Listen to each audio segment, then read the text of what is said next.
What do we mean by cognitive decline? Practically around the age of 30 or 40, a slow but inexorable decline in functional capacity begins.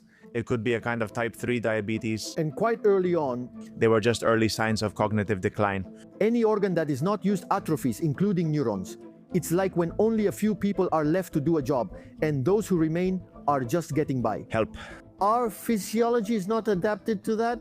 There are pathophysiological connections between intestinal permeability and cognitive decline. What is called the gut-brain axis. Which benefits the brain more, playing chess or lifting weights? Each thing has its own benefits. You are going to get the keys to prevent that cognitive decline that so many of us experience, and he is going to give them to us. Who better than Dr. Manuel Castillo? Dr. Manuel Castillo is a professor of physiology at the University of Medicine of Granada. He is a great researcher in longevity. In fact, he is ranked among the top 2% of the best and most influential researchers in the world, according to the Stanford ranking. Manuel, so that regular people can understand, what do we mean by cognitive decline? Well, it's just another sign of aging, the passage of years, and it actually starts quite early, practically around the age of 30 or 40. A slow but inexorable decline in functional capacity begins. All the functions and structural changes, all the structures of our body are a consequence of the passage of years. And it's not just our body and its functions that age. Everything ages. Our car ages, our clothes age, this room ages. Time passes for everything, and time affects everything. It affects some people more, others less. And for the same person, time doesn't pass the same way. And it doesn't affect all functions in the same way. Some people lose their hair earlier and others later. Some people get wrinkles earlier and others later. There are people who get it earlier and others later. Now, specifically answering your question, there are people who experience cognitive decline, a loss of cognitive function, earlier and others later. What happens with cognitive decline? Well, first I have to say that we could say it's a deterioration of the central nervous system's capacity. The cerebellum is also affected and our coordination gets worse. Parts of the cortex that process sound are affected and we understand things less well. Background noises bother us more. Also, the visual cortex and the olfactory cortex are affected, meaning we don't taste things the same anymore. It's not just a matter of memory or information processing, but also about activity. The hippocampus is where memories are stored, and the activity of the frontal lobe is where information is processed. Those memories are retrieved and processed. That cognitive decline, like the decline of any function, is a consequence of the loss of cellularity, in this case, neurons. But in cognitive function, the loss of neurons is compensated. The establishment of new synapses, new connections between neurons that are formed by the ones that remain, that doesn't happen in other functions. This phenomenon is called neuronal plasticity. Taking a step back, neuronal plasticity is what allows us to learn. I didn't know you before, but now I know you. And I have generated neuronal plasticity, a synapse, some connections between neurons, so that when I see you again, I recognize you, just as when I learn something. It's not that a new neuron or new neurons have appeared. It's that the neurons I have established new connections. So, in what sense does cognitive decline occur? Well, cognitive decline occurs in the sense that, like with any other function, there is a loss of cells, a loss of function. Due to the loss of neurons that occurs, the establishment of new synapses by the remaining neurons compensates for it. This means that as the years go by, and quite early on, as I said, starting from around age 30, there is a loss of fluid intelligence. Fluid intelligence, to put it simply, is the kind that allows us to, when you give a teenager, a young person, or even yourself, a mobile phone, a telephone, a computer program, or whatever it may be, practically in an intuitive way, without thinking too much about it, you get the hang of it. And how? Well, it's because you have that fluid intelligence. Okay, that fluid intelligence starts to fade as the years go by. But there is an increase in what is called crystallized intelligence. Crystallized intelligence is the result of the establishment of synapses. Crystallized intelligence comes from learning, experience, what we live through, how it affects us, how what we live through affects us, the relationships we form, and that crystallized intelligence makes up for the loss of fluid intelligence. So yes, and the peak, the nadir for that cognitive ability, instead of reaching its peak at 30, as happens with many other functions, it has been published that the peak is reached around 52 or 53 years of age. For that crystallized intelligence, The convergence between the gain of fluid intelligence and the loss of crystallized intelligence, the loss of intelligence. Of course, the longer you live, the more intelligence you build up, the more you know, and the more you learn, the more crystallized intelligence you have. I don't know the same things now as I did when I was 30 or 20 years old when I had just finished college. Now I have much more. Now I know much more. Maybe not all of that is a gain as the years go by. I'm still gaining from this conference. I'm learning, but I've lost fluid intelligence. I'm not as quick. I don't have the same mental agility as when I was 20 years old. that explains why it's so hard at certain ages. Incorporating new technologies like using artificial intelligence or forcing older people to use mobile phones leaves them in a very vulnerable position. Of course, And for example, you can see that speed of speech is lost, but expressive ability is gained, so that ability to express yourself continues. And you can give lectures, teach classes even better than you used to. Why? Because you already have a background that allows it, and you keep that ability until you're 70 or 80 years old, and so on. We've seen in many people that they don't lose it. And Manuel, how can we know what the early signs of cognitive decline are? How can you tell them apart, for example, from the typical forgetfulness caused by stress, right? Forgetting words when I'm stressed, okay? Cognitive decline. As like I said, it's a normal process that for many years doesn't show any signs, but there are people in whom at a certain point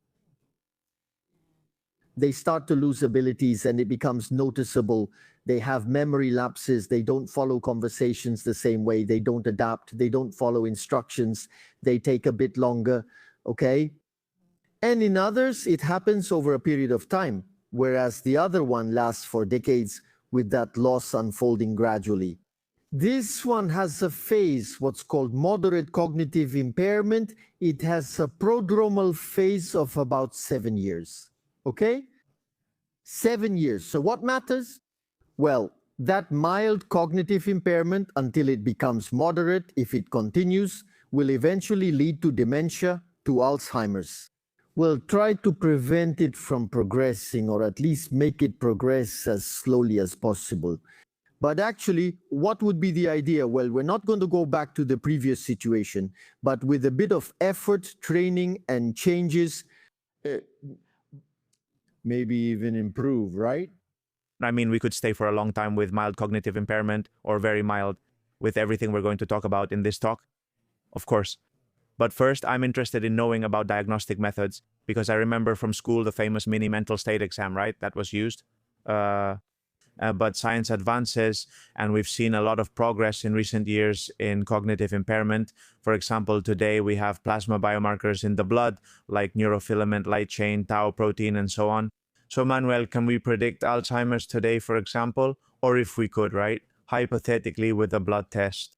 This would be, I mean, because it's a debate where we're empowering the patient to pursue preventive medicine. And as you said, well, that the deterioration, that prodromal phase lasts as long as possible, or are we creating patients in waiting with high chronic anxiety, right? Okay, well, Alzheimer's is a very specific form of cognitive decline that happens because the cells, they start to accumulate certain substances, which are proteins that are toxic, beta amyloid, and they accumulate them and are less able to get rid of them. Or phosphorylated tau and so on, which are often a consequence of the overload that the remaining neurons are subjected to. That is, as neurons die off, the ones that remain have to take on the work that used to be done by many. And there comes a point when those cells just can't keep up anymore because the cells also age. And we talk about senescent cells, older cells. The elderly cells don't function the same as the young cells. But also that change to senescent cells, besides accumulating, they produce a secretion pattern that informs other cells. Like saying, hey, I can't go on anymore. It's like when only a few people are left to do a job, and those who remain are already exhausted. And that, in physiological terms, that's called inflammation. When the cells protest, they secrete certain secretion patterns, the senescent cells, which are called secretion patterns associated with senescence, and they inform others that they can't go on, that they can't give any more, even to the other cells as well. Les afecta. So you are telling me, why does cognitive decline occur? First of all, because neurons die, and not only do neurons die, but more cells also appear. Senescent cells age faster, the ones that remain, but it's not just that neurons die and senescent neurons appear. Let's put it simply, very old neurons, right, okay? But also other cells of the nervous system. For example, there are glial cells that protect those neurons, that form the myelin sheaths that defend the central nervous system from the elements in the blood that form the blood-brain barrier that clean those neurons. And to the space, and to the synaptic cleft, and to the interneural space, from everything that can be toxic, those glial cells which have all those important functions, they also age. They become older cells, and they no longer perform their function exactly the same. They start letting substances through that shouldn't be there. They don't clean, that shouldn't have existed. They don't clean with the same efficiency anymore. Yes, that's right. But that's just one mechanism. If someone is subjected to a stress they can't handle, in other words, the stress overcomes them, that also has a negative effect.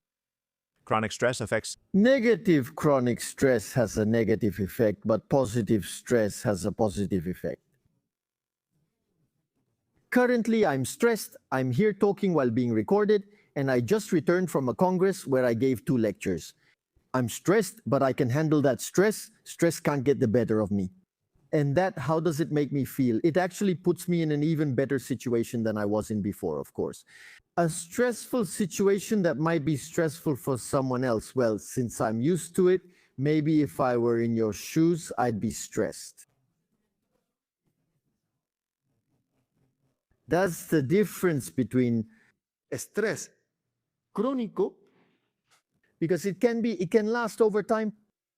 Chronic stress of a positive nature affects us positively, makes us feel better, forms synapses, or negative chronic stress. The one that gets to you, the one that no matter how hard you try, you can't get rid of that stress, of course. But the lack of neuronal activity also causes neurons to atrophy. Every organ that is not used atrophies, and so do neurons. If those neurons don't receive stimulation, if you're isolated, you don't read, you don't see, you don't hear, nothing like that. That also happens. The social factor, social stimulation, is one of the ways to train the mind. Exactly. Not only the stimuli, social support, social integration is another factor independent from the others or from overuse.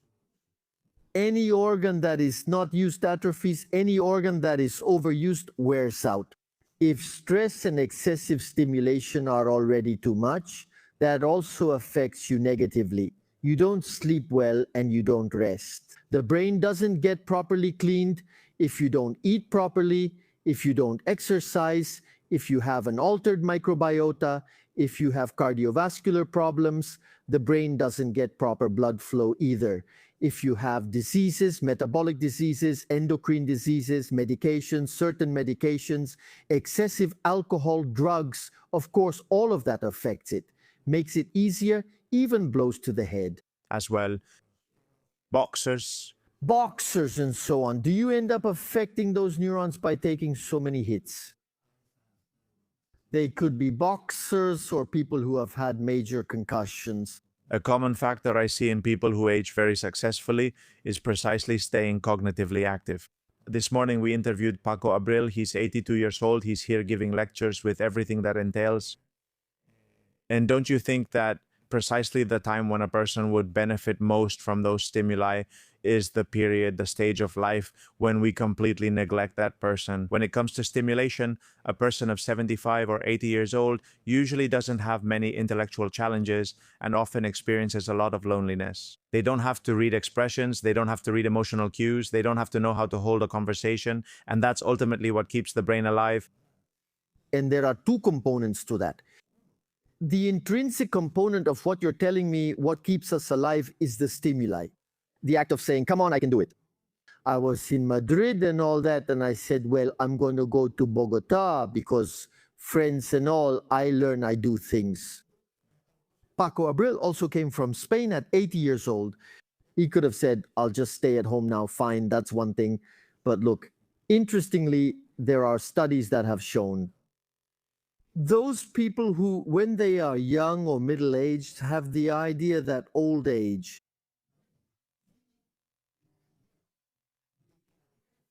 a period of decrepitude is a period where you're going to be unwell with illnesses. It's a period that is hardly worth living anymore. When they reach that age, it's like a self-fulfilling prophecy. That's how they feel in that sense. At 80, at 70, I'm just meant to take quiet walks, feed the pigeons, of course.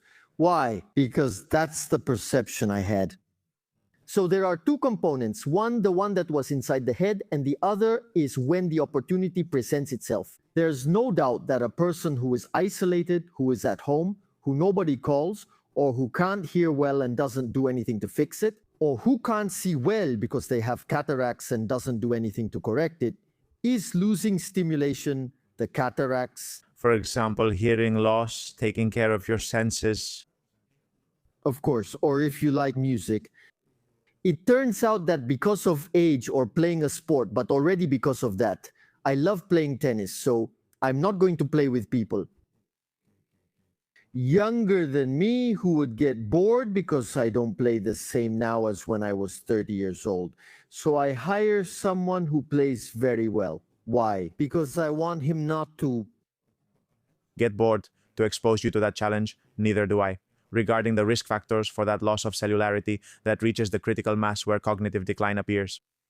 There is now a lot of research on insulin resistance and cognitive decline. Even saying that phrase that it could be a kind of type 3 diabetes, can cognitive decline explain to us why this is said? How does that affect it? Actually, it's a publication. It was published in 2008. That's good because it was seen that insulin also, until then, it was thought that neurons didn't need insulin. In fact, a diabetic patient with their hyperglycemia, because glucose doesn't enter the muscle cells, the fat cells, and so on, but their mental capacity, I mean, their mental functioning was perfectly well preserved. It wasn't like the muscles which were very tired and couldn't move. So it was thought that neurons didn't need insulin, but later it was found that yes, that insulin does have an effect. And that even in diabetic patients, there is a certain resistance to insulin, at the level of the neurons. It's possible that insulin has some effect on neurons, not to allow glucose to enter, but some metabolic effect, maybe for protein synthesis, etc., which might not be processed in exactly the same way. But an important aspect is that a determinant of aging is advanced glycation end products. Advanced glycation end products are like glycated hemoglobin or glycated proteins, which is a molecule. When glucose is high for a long time, it's not just that it goes up, but that it stays up and doesn't go down. It remains high for a long time. it glycates more, it sticks to the proteins, and those proteins stop being functional. It also happens in the skin, those dark brown spots that appear on the skin. Many of those spots are from glycation, but those spots also appear in quotes, spots. It affects other proteins, but of course it affects the proteins in the lens. The protein, for example, that's called crystalline. That glycated protein no longer allows light to pass through, just like the proteins that have a specific structure to allow it. But of course, that's if those proteins are glycated. Proteins in the brain, in the neurons or in the mitochondria, in the neurons or in the secretion vesicles of the neurons or in the receptors, no longer function exactly the same. So that hyperglycemia also has an effect, but not just because it's high and glucose doesn't need insulin to get inside. It already gets in, stays high for a long time, and has that glycation effect. That's one mechanism. Also, neurons are quite resilient when it comes to bioenergetics because they can consume many things. I always say that a neuron can consume glucose, it can consume ketone bodies, and it can also consume lactate, which is also a byproduct of glucose. So it also seems that this cognitive decline happens because the neuron's mitochondria aren't working properly and aren't generating enough ATP. Of course, because mitochondria age, not only does the cell age, but its different organelles and proteins also age, and many times they fail. And another consequence that insulin can have is that it gets inhibited by the effect of insulin and by other factors like insulin, like growth factor 1, IGF-1 gets inhibited. The phenomena of autophagy. Autophagy is a process, a phenomenon by which cells reuse what they have and in the process clean themselves up. So, of course, that could be another consequence. I didn't answer you earlier, but it would be interesting to know. Knowing the diagnosis through a blood test or a genetic test, well, yes. Always give the patient a choice. Would you do it? I would like to know my risk, because if I know the risk, I can optimize. Can it be controlled? Because there are risk factors and there are protective factors, factors that oppose the risk. And if I know that I have a risk for something, then I can do things to avoid something. And in that sense, I'm telling you because I know you'll ask, so I'm getting ahead of you. There are a type of genes that code for a protein called ApoE, ApoE4, ApoE4, ApoE3, ApoE2. Those ApoE4, it's a risk factor. It could be the ApoE gene. It can be expressed as, there are variants, and it can be ApoE4 or homozygous. One or two variants. Or it can be heterozygous. ApoE41, inherited from either the father or the mother. ApoE4, and from the other parent. Well, the other one could be ApoE3 or ApoE2. Well, the homozygote, that is someone who has ApoE4. ApoE4, the risk increases a lot. By 8 or 10? 8 or 10, if it's ApoE2, both are homozygotes, that's a protective factor. If you have ApoE4, which is a risk factor, and ApoE2, one compensates for the other, and if you have ApoE4, ApoE3, well, the E3 is just as it is. It's neither a risk nor not a risk, it's neutral. Now you have to understand, and this is an important thing, that these are risk factors and not determining factors. A risk factor is important. It's like riding a motorcycle at night without a helmet, in the rain, and without brakes. All of that puts you at risk of falling. Killing yourself? Sure, but does that predict that you're going to get yourself killed? No. Right, it's a risk factor, it puts you at risk, and if you also drink, it's even more risky. That's what ApoE4 does, and there are many people who carry ApoE4 who never develop Alzheimer's. Because they compensate with other things. Since it's a risk factor, well, a risk factor is like having a loaded gun. There's a risk that it might go off, but if no one pulls the trigger, then it doesn't go off. Do you understand? That's the difference. But nevertheless, there are other genes that are no longer just risk factors, like PSEN1, PSEN2, and so on. Those genes are deterministic. They are deterministic? Those genes are deterministic if you have them.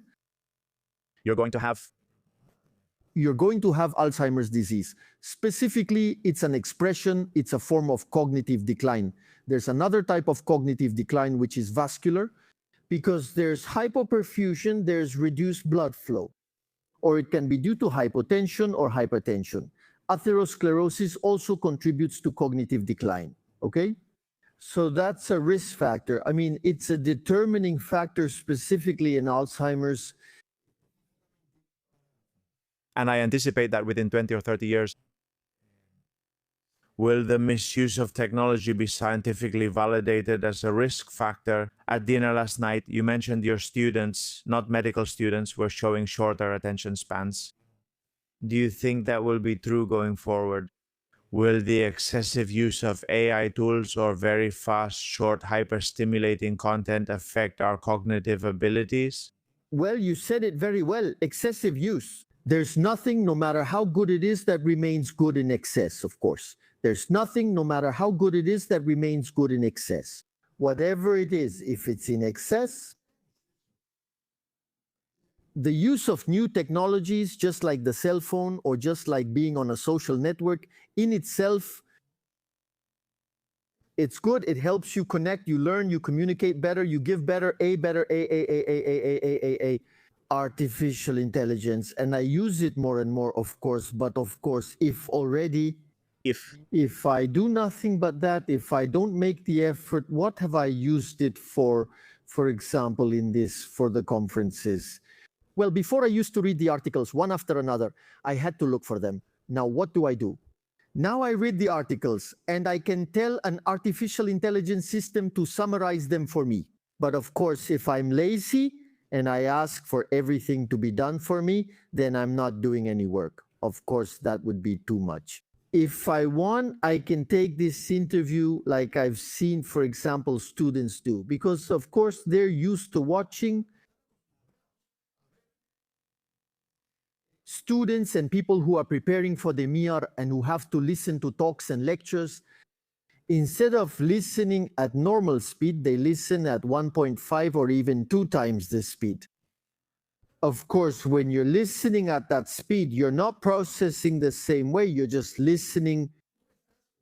Yes, that's true, but you're not interpreting. It's possible that there are people who are going to watch this and think, what is this guy saying?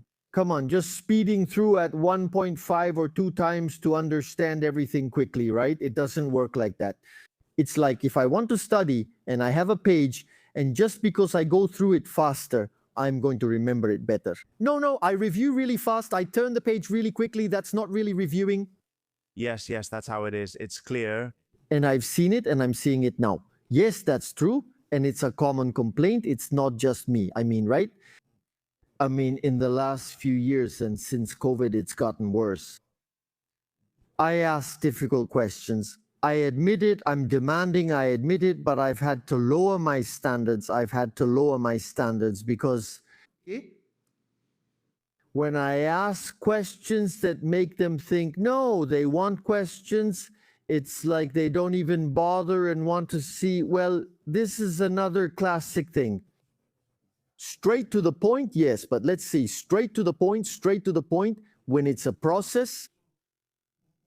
You can't explain it in black and white many times when everything is shades of gray. What do you want me to say? White? It's not white. It's not black either. Cognitive laziness coming into nutrition, which I think is super important to protect ourselves from what we're talking about today.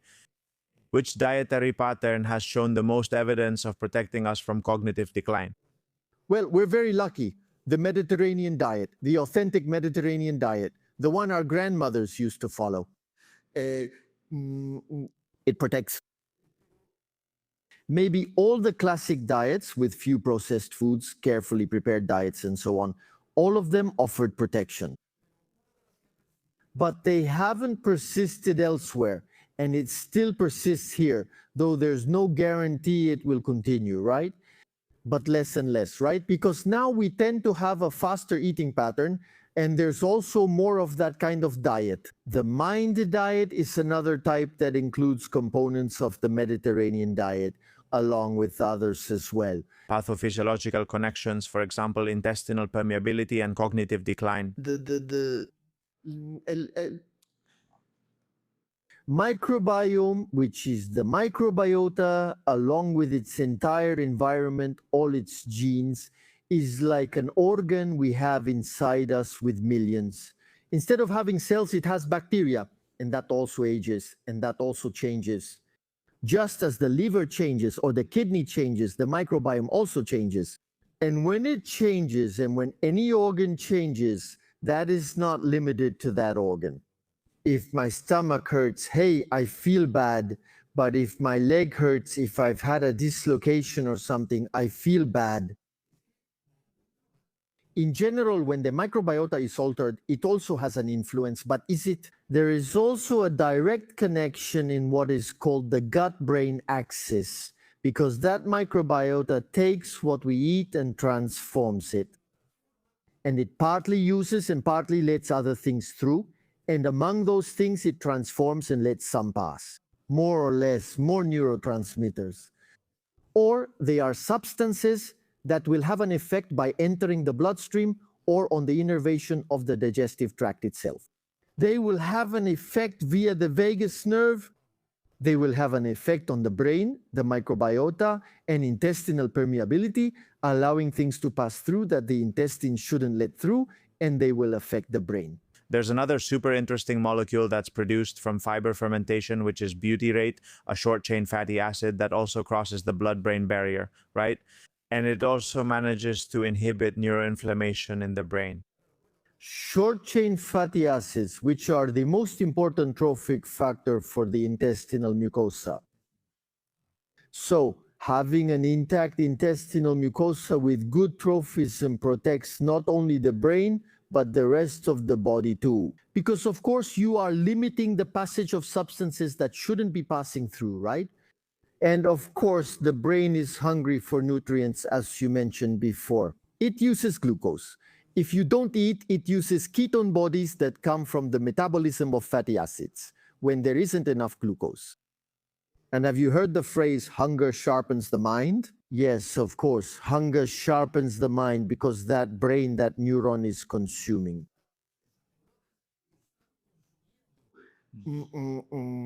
Ketone bodies, are they consuming ketone bodies or are they consuming lactate?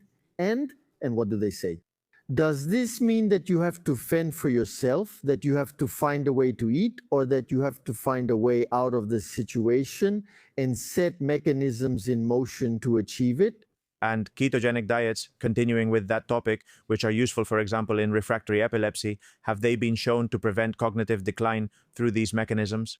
We are not yet physiologically adapted to be able to eat as much as we want without any effort. And it's one of the things we like most.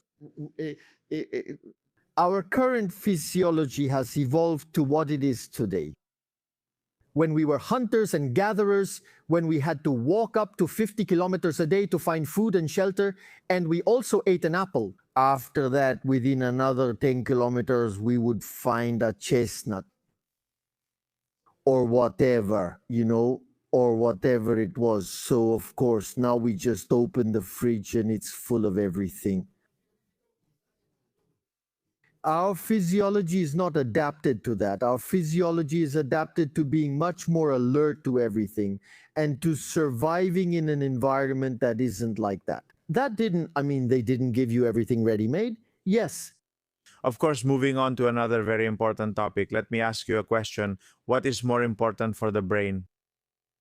Playing chess or lifting weights? Well, both things have their own benefits.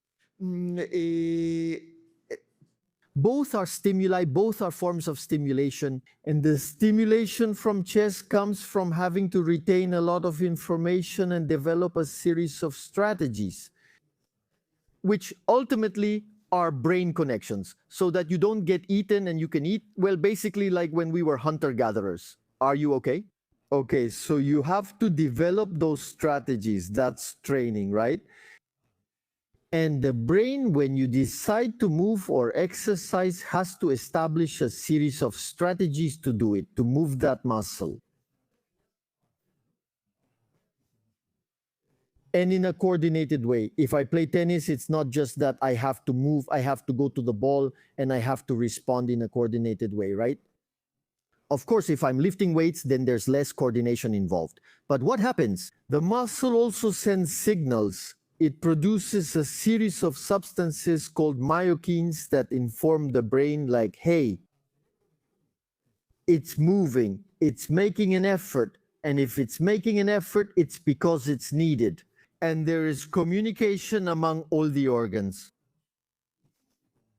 We've already said that there's communication between the gut and the brain, but there's also communication between the liver and the brain, and also between the muscles and the brain. There are others that don't communicate as well. The heart, for example, communicates very well, and of course the brain does too. There are others, like the kidney, that don't communicate as well, okay?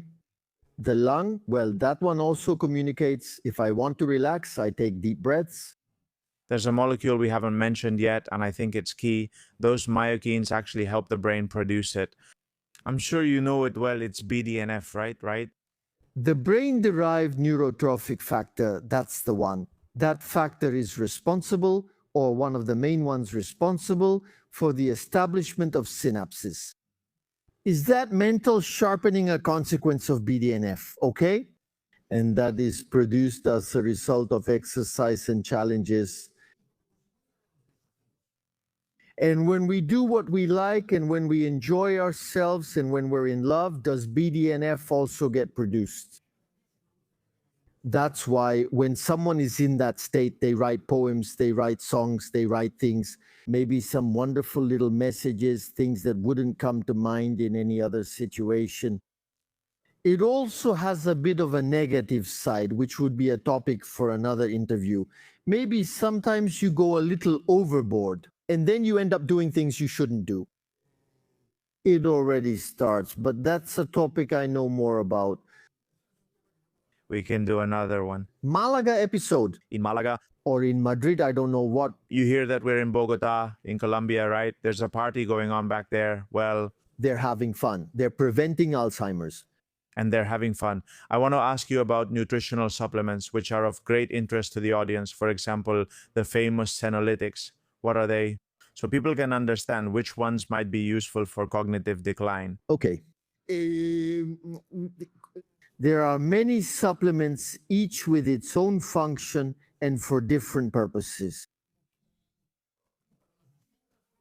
People ask me which ones are recommended. Senolytics, like quercetin or fisetin, etc. Quercetin, for example, is found in apples, in onions, and is part of our diet. And as the English say, an apple a day keeps the doctor away. Well, that's it.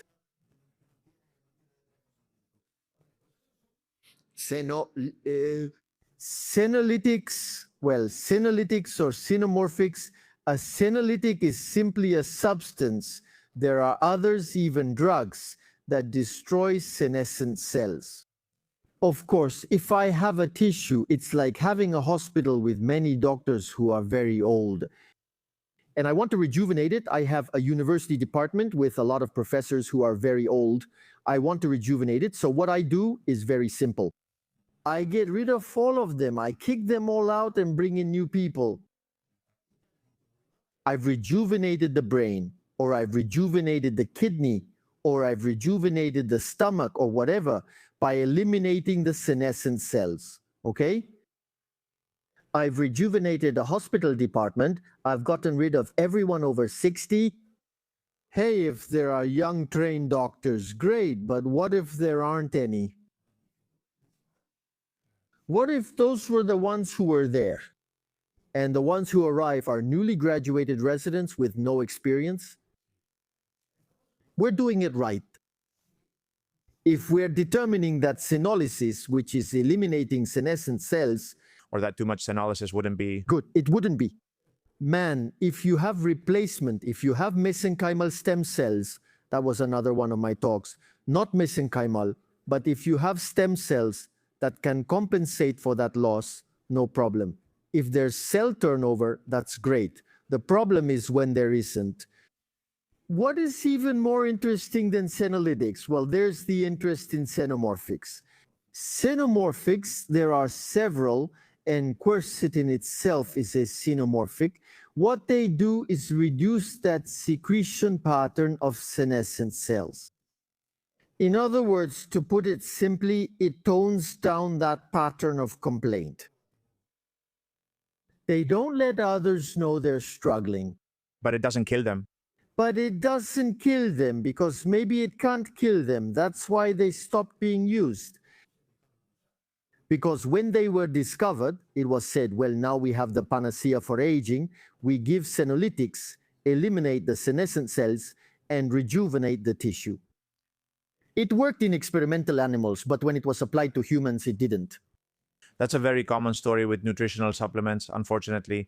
What other ones might work? B vitamins, DHA, citicoline, EPA.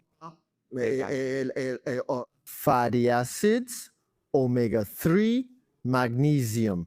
There are many different types, each with the right dosage. Even ginkgo biloba, I mean, there are many supplements that can be given depending on the cause.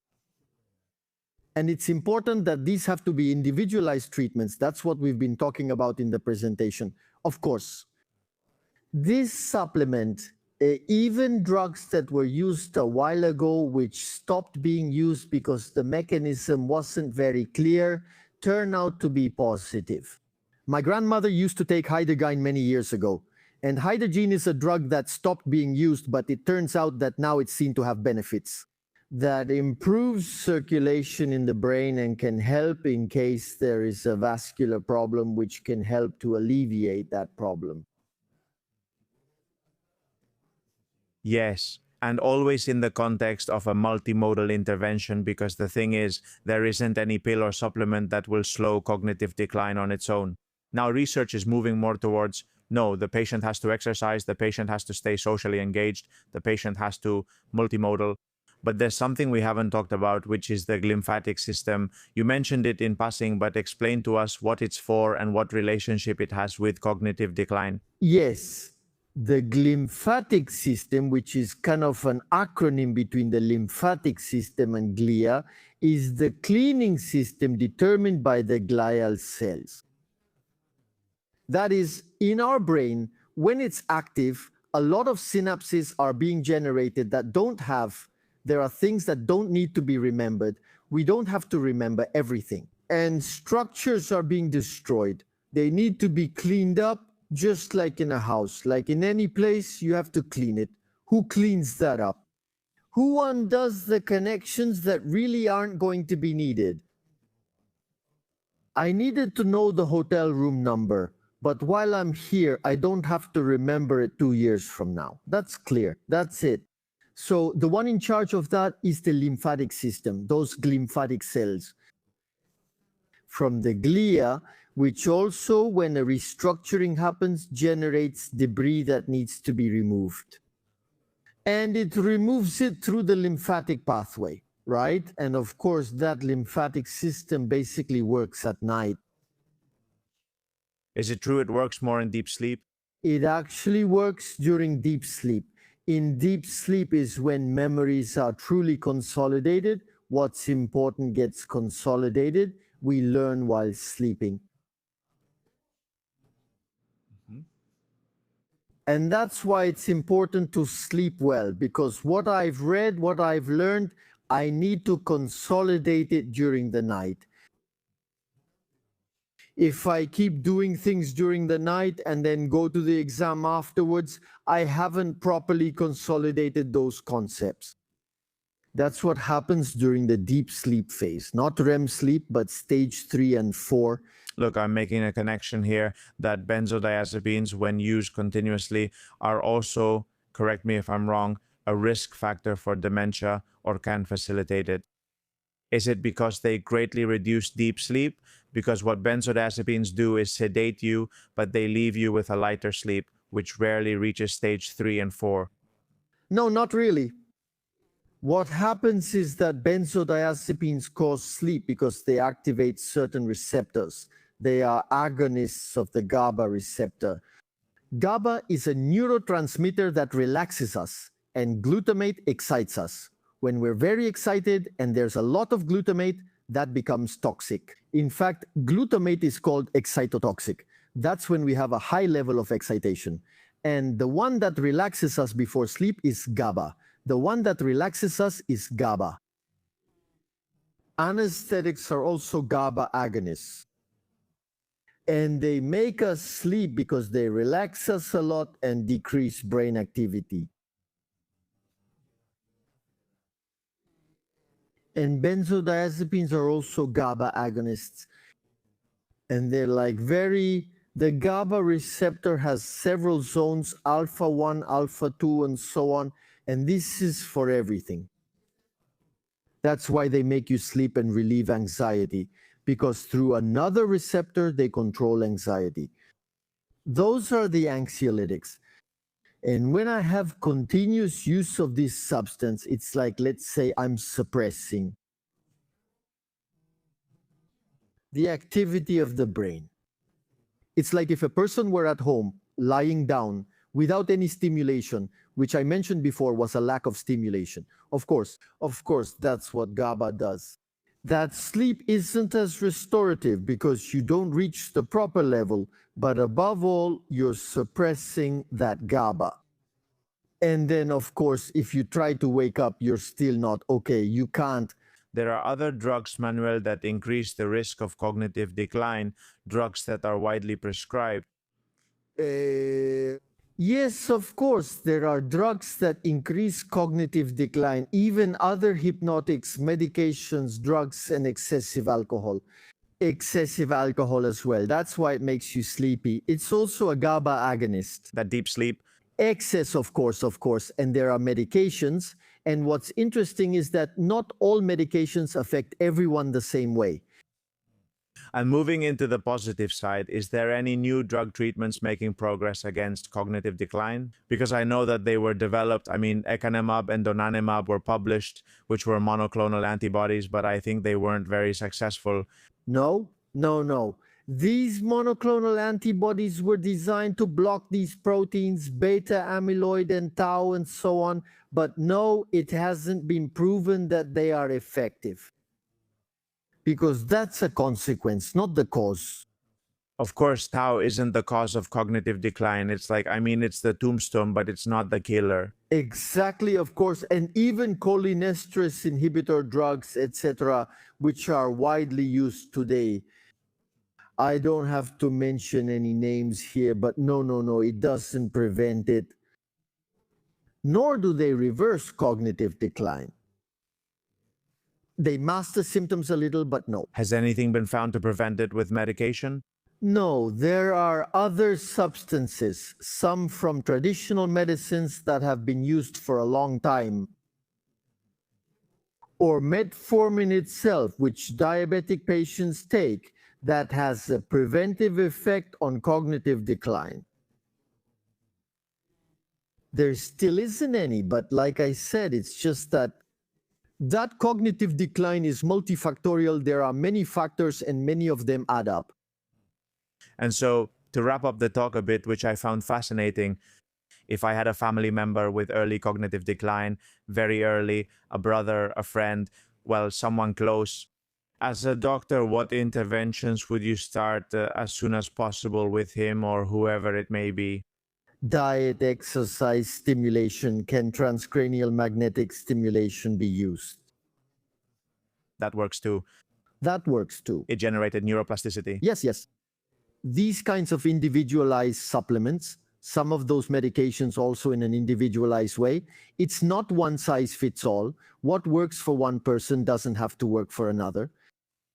Since I also like to send a hopeful message, another one of my talks today was about the use of stem cells and the secretome from the use of mesenchymal stem cells. The future may go that way. That is, substances that regenerate cells that die or slow down, that esa degeneración. Or even if there is a pro-inflammatory state, at the brain level, they attenuate it, they modulate inflammation, that secretome from mesenchymal stem cells. Or if there is a pro-apoptotic state, Apoptosis is the death of cells. They attenuate that apoptosis or even improve vascularization. Or they modulate the immune system, decreasing the cells, the cytotoxic T lymphocytes, and increasing. That is to say, it's coming, and maybe sooner than we expect. I mean, it's a topic I'm investing my time in. It was one of your 2 talks? Of course. Yes. My training, yes. Yes. Well, to wrap up, Manuel, if you want to send your audience a recommendation, a message, we will be seen in more than 40 countries by hundreds of thousands of people. So let's see. That's great. Well, taking care of yourselves is in your hands, and taking care of yourselves is good for you and for everyone. And the effort you put in has its reward. It's worth it. And what you need to do to take care of yourselves, we've talked about it in the talk, and you already know it. You have to take care of yourself in every way and also take care of your brain. Well, Manuel, I'll tell you, and I'm being sincere, that after 150 episodes or more, this has been one of the ones I've liked the most, probably in my top 10 favorites. And do you know why? Because you like physiology. You're a physiology professor, and that's obvious from a mile away. It was my favorite subject, the 3 physiology courses in my degree in Malaga, and I really enjoyed this episode. So you're invited. This is your home whenever you want. That microphone is yours whenever you want. Thank you very much. Likewise, I'm happy to help with anything I can. Greetings. No doubt, it has a positive effect. Helping is also important, of course. Well, guys, I'm sure you've received a lot of very useful messages, and Manuel explained them masterfully. I hope this episode was helpful. Just a reminder that we are at the Sociedad Semal conference, and if you are a healthcare professional, not just a doctor, but any healthcare worker, let's say, dedicated to nutrition, training, nursing, physiotherapy, it doesn't matter, and you're interested in longevity, well, I strongly encourage you to become a member of the Sociedad Semal because you will have many benefits. You will continue your training with professionals like Manuel Castillo and many others, the best experts in the world. And you will join us at in-person and online events to stay up to date in this exciting field. So before we go, thank you very much for your attention during this hour of the podcast. See you in the next one. A big hug and keep empowering. Bye.